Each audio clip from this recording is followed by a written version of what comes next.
नमस्ते दोस्तों, दोबारा आप सभी का इस चैनल में आपका स्वागत है। तो आज हमारे चैनल पे विशेष अतिथि के रूप में हमारे परम आदरणीय सर श्री सातलकर जी आज हमारे पास उपस्थित हैं, हमारे साथ उपस्थित हैं। श्री सातलकर जी ने अभी हमारे सभी मित्रों को नमस्ते किया है, आप भी उनसे नमस्ते कीजिए। तो जैसा कि आप सभी को ये विदित है कि हमारे चैनल में पूर्व में जो वीडियो अपलोड हुए और हमारे चैनल का मेन मोटो यही है कि शराब और शराब से होने वाले नुकसान। अब चूंकि हमारे सर की एज काफ़ी बढ़िया है, उन्हें जीवन का काफ़ी अनुभव है, अच्छे बुरे शिक्षित अशिक्षित सभी लोगों के साथ उनका कहीं ना कहीं जुड़ाव रहा है। तो आज इस उम्र में जो उनके अनुभव है आप सभी को उन अनुभव से हम परिचित करवाते हैं।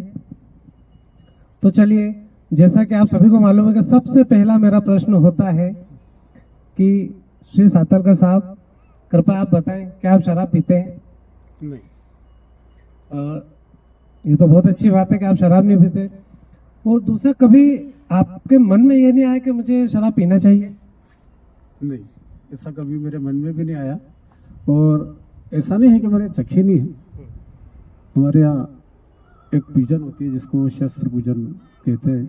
सभी क्षत्रिय लोगों के यहाँ वो शस्त्र पूजन होती है दशहरे वाले दिन विशेष रूप से। रावण दहन के बाद शस्त्र पूजन की परंपरा है हमारे घर में। क्योंकि मैं जिस फैमिली से बिलोंग करता हूँ वो क्षत्रिय मराठा समाज, आपने नाम सुना होगा। जी, सुना है, बिल्कुल सुना है। छत्रपति शिवाजी महाराज। तो शस्त्र पूजन में क्या होता है कि जो भी अपने घर में शस्त्र रहते हैं, जैसे गुप्ती, तलवार, गन अगर किसी के यहाँ है, तो उस पर उसकी पूजन करने के बाद और उस पर धार चढ़ाई जाती है।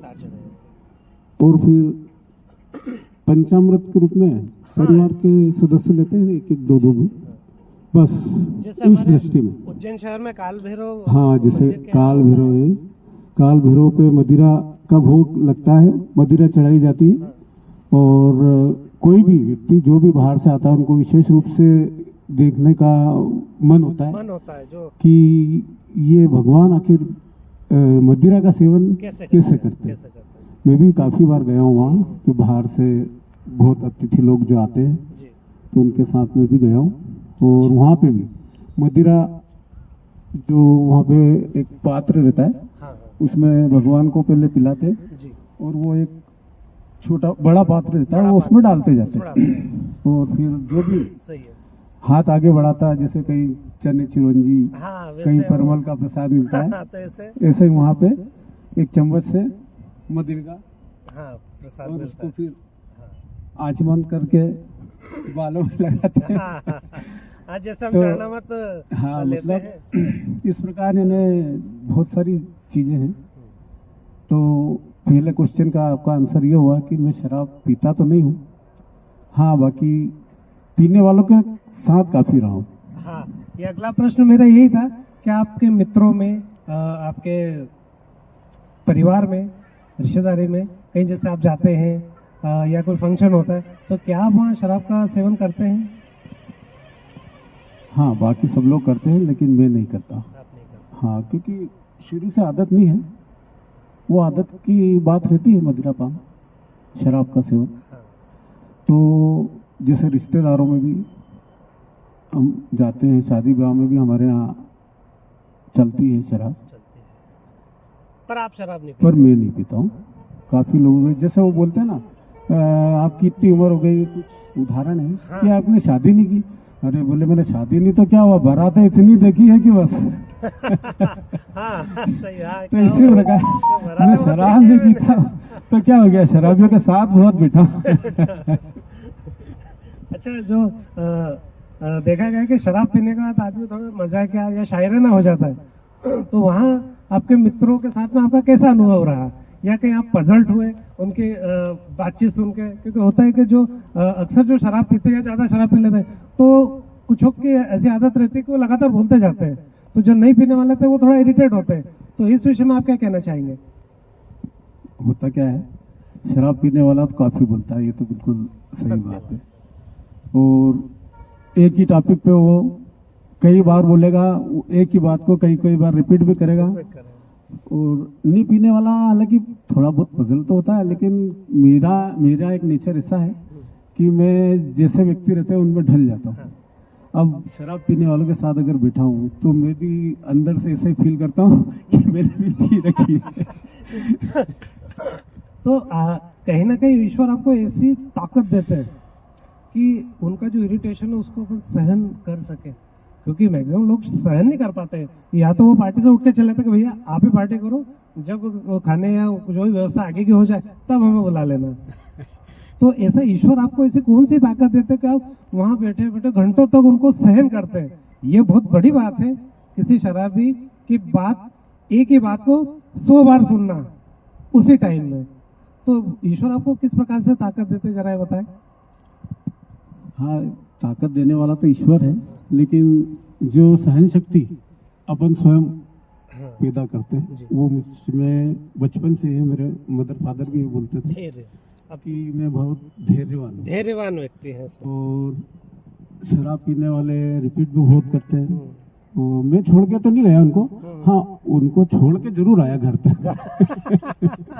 किसी को हो जाती थी ज्यादा, तो अब जैसे कभी होता था कि बाइक या कार चलाने की बारी, तो कुछ लोग जो कम पीते थे, नहीं कार तो मनीष सर ही चलाएंगे, बाइक तो मनीष सर ही चलाएंगे। एक यही व्यक्ति है जिन्होंने पीनी है और घर तक छोड़ेंगे उनका गारंटी के साथ।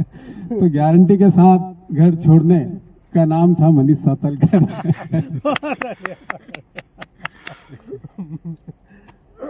अच्छा, मैं एक ये चीज पूछना चाहूंगा कि आजकल की नौजवान पीढ़ी जो नशे में काफी लिप्त है, मतलब शराब के अलावा वो चरस, गांजा, बीड़ी, सिगरेट, तंबाकू आदि का भी नशा करती है, तो क्या कुछ ऐसी योजनाएं बनानी चाहिए या सरकार को ये सब बैन कर देना चाहिए जिससे कि वो नशे के गिरफ्त में ना आए और आने वाले सुनहरे भविष्य का निर्माण कर सके। क्या होता है कि उनके नशे की लत से उनके परिवार, उनके सगे संबंधी, यूँ तक कि उनका पर्सनल लाइफ भी खत्म हो जाती है। तो इस पे ऊपर आप क्या कहना चाहेंगे सर? देखिए, बैन करना कोई भी चीज का समाधान नहीं है। आपने देखा होगा बहुत सारे राज्यों में शराब बैन, नशा बैन है, मतलब केवल शराब ही नहीं, मतलब जो भी मादक पदार्थ है वो बैन है। और वैसे अपने यहाँ शराब खुलेआम मिलती है, एक एक कॉलोनी में दुकानें हैं। और नई पीढ़ी तो जहाँ तक मुझे देखने में आया है कि नई पीढ़ी तो बहुत ज़्यादा समझदार है आज के समय में। हाँ, वो कोई समय था, मतलब आप ये जाओ 10-15 साल पहले, जबकि नौजवान जो पीढ़ी थी, मतलब नौजवान पीढ़ी से मतलब टीन एज अपन बोल सकते हैं, 13 से लेके 20 साल तक की जिनकी उम्र रहती है। लेकिन आज के समय की जो टीन एज है, नवीन पीढ़ी जो है, हाँ बहुत ज्यादा समझदार। और मैंने तो ये भी देखा है कि जितने भी मेरे परिवार या मेरे मित्रों के बच्चे, किसी को भी मैंने इन लत में पड़ते नहीं देखा है, मैंने तो अभी तक नहीं देखा है। अब वो हो सकता है आपने कहीं देखा हो, इसलिए आपके दिमाग में आई ये बात। मेरे दिमाग में बात सिर्फ इसीलिए आई क्योंकि मैं बहुत सारे कॉलेजेस के प्रोग्राम में गया हूँ, तो वहाँ मैंने ये देखा गया कि इसको एक क्या बोलते हैं स्टेटस के रूप में मतलब लिया था कि यार आप बियर पियो, सिगरेट पियो, और एक हीरोगिरी टाइप जो बच्चे हैं वो करते हैं। मैं सबका नहीं कहता हूँ, लेकिन जो करते हैं उनके लिए आपका क्या संदेश है? हाँ, ये बात सही है कि कुछ अपवाद रहते हैं, हर जगह अपवाद रहते हैं। तो हो सकता है कुछ व्यक्ति ऐसे हो जिन्होंने स्टेटस सिंबल बना रखा हो, इन्हें हम नशा करेंगे, या कुछ इंजेक्शन वगैरह भी मैंने सुना है कि ऐसा कुछ चलता है, लगाते हैं, गांजे वगैरह भी। तो ये क्या है, अगर वो कोई फंक्शन में या मतलब कभी कभार के रूप में अगर कर रहे हैं तो ठीक है, लेकिन अगर उन्होंने इसकी लत बना ली तो उनका जीवन पूरी तरह से बर्बाद है, पूरी तरह से बर्बाद है। तो इससे बच्चों को, जहाँ तक अगर अपने संपर्क में कोई है तो या तो अपन समझाइश दो किसी भी प्रकार से, उनका वो क्या बोलते हैं ना, मोटिवेशन, मतलब आत्मविश्वास, हाँ, इस टाइप से मतलब उनको समझाइश दो और उनको मनोचिकित्सक से मिलवाओ, उनसे हाँ। उनकी मीटिंग कराओ हाँ हाँ ताकि वो ये लत छोड़े। अगर कोई ऐसा हो तो आप मुझे बताएं, बिल्कुल। क्योंकि मेरे संपर्क में एक दो व्यक्ति ऐसे हैं हाँ। जो इस जो प्रकार नशा की छुड़वाते हैं। हाँ सामाजिक सेवा करते हैं। तो दोस्तों, सर ने आज भी बहुत महत्वपूर्ण बात कही है। शराब पीने के कारण उनकी बुद्धि भ्रष्ट हो गई और वो क्या कर रहे हैं ये स्वयं उनको ही नहीं पता रहता है। अच्छे बुरे का वो भूल ही जाते हैं। बुद्धि भ्रष्ट होना मतलब सोचने समझने की शक्ति खत्म। अब वो क्या कर रहे हैं कि जब उनका नशा उतरता होगा तब उनको ऐसा लगता होगा कि यार अपन ने बहुत गलत करा। जैसे एक अपराधी ने वहीं जेल में फांसी लगा ली थी, वो अपने आप पे इतना गिल्टी फील हाँ उसको हुआ हाँ सही बात। यार उसने ये क्या और कर जहाँ डाला। तक मैंने सुना है कि जो सबसे अमानवीय आदमी था वो एक नाबालिग था हाँ और उसी ने सबसे ज्यादा दरिंदगी करी थी उस लड़की के साथ, और वो ही सबसे ज्यादा नशा भी करता था, ऐसा मैंने सुना है। तो नशे के नुकसान ही नुकसान है वैसे तो, इसलिए अपना जो ये इंटरव्यू हो रहा है आधे घंटा एक घंटे का, अगर इस इंटरव्यू को देख के 10-20 लोगों ने भी ये कसम खा ली कि हाँ हम मतलब स्वयं ये शपथ लेते हैं कि आज से हम इसका सेवन नहीं करेंगे, तो मैं इस समय को सार्थक समझूंगा और नवीन भाई को अभी बहुत बहुत धन्यवाद दूंगा आगे के क्वेश्चन के लिए। चलिए बहुत बहुत धन्यवाद। अब ये क्वेश्चन तो मैं क्या कहूँ, लेकिन हाँ मैंने अन्य हमारे जो मेहमान थे उनसे भी इस प्रकार से क्वेश्चन किए थे, तो ये क्वेश्चन मैं सर से भी पूछूंगा। अब देखते हैं कि सर इसका जवाब कितना शालीन साथ से देते या मुस्कुरा के या जैसे भी अनुभव से देंगे सर। तो सर अब मुझे ये बताइए कि शराब पीने के फायदे हैं, नुकसान तो सारे आपने बता ही दिए, क्या शराब पीने के फायदे हैं, और यदि फायदे हैं तो उसको कुछ कहानी या कुछ पोइट्री के रूप में आप थोड़ा सा दर्शकों को बताएं। जहाँ तक मैं सोचता हूँ कि शराब पीने के फिजिकली तो कोई फायदे नहीं, हाँ लेकिन मुझे एक वाकया याद आ रहा है कि मैं कुल्लू मनाली से वैष्णो देवी की तरफ जा रहा था, तो उधमपुर से हमने एक बस का सफ़र था, तो उधमपुर से हम चढ़ना शुरू किए पहाड़। तो हमारे बस में सभी प्रांतों के व्यक्ति थे, हमारा भी एक ग्रुप था 5-6 लोगों का। तो बेस कैंप पे ड्राइवर ने एक जगह बस रोकी, तो सबको बोला कि आप यहाँ पे चाय नाश्ता कर लीजिए और उसके बाद बस सीधा ऊपर जाके ही रुकेगी, रास्ते में आपको कहीं कुछ चाय नाश्ता नहीं मिलेगा। तो मैं और मेरा जो ग्रुप था 4-5 मित्र थे हम, काफ़ी पुरानी बात है। तो हमने देखा कि ड्राइवर उतरा, उसने बस रोकी, हम लोग भी उतरे, हम लोग चाय की तरफ जाने लगे। हमने देखा ड्राइवर एक ठेके की तरफ जा रहा है वहाँ से उसने सब टेंशन में जो भी बॉटल या क्या क्या बोलते हैं हाँ, उसको, जो चखना, हाँ, जो भी क्वार्टर और क्या क्या होता है, हाफ क्वार्टर बॉटल क्या लिए, हाँ, तो हम नहीं देख पाए, लेकिन उसने मस्त गिलास में डाल के और पी पुआ के आए। हम लोग भी चाय वाय जिनको नाश्ता करना था कर कुरा के आके हम बस में बैठ गए। अब पहाड़ का रास्ता तो आपको मालूम ही होगा, खूब झिक झैक, और अपने मैदानी तरफ के जो ड्राइवर रहते हैं वो तो वहाँ पे वो नहीं चला पाते, वो चला भी नहीं पाते, तो उनको अलाउ भी नहीं चला, हाँ उनको शायद अलाउ भी नहीं है, वो वहीं के ड्राइवर। तो भैया अब उसने बस स्टार्ट करी और 1 किलोमीटर के बाद आया घाट पोर्शन आया और हमने देखा बिल्कुल झिक झैक और पतली रोड, और जैसे टर्न आता जोर से चिल्लाता जय श्री राम, और स्पीड और उसकी 60 से 80 हो जाती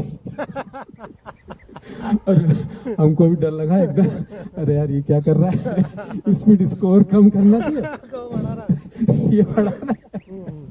तो हमने उसके पास गए, उसको थोड़ा समझाया, पंजाबी ड्राइवर था, तो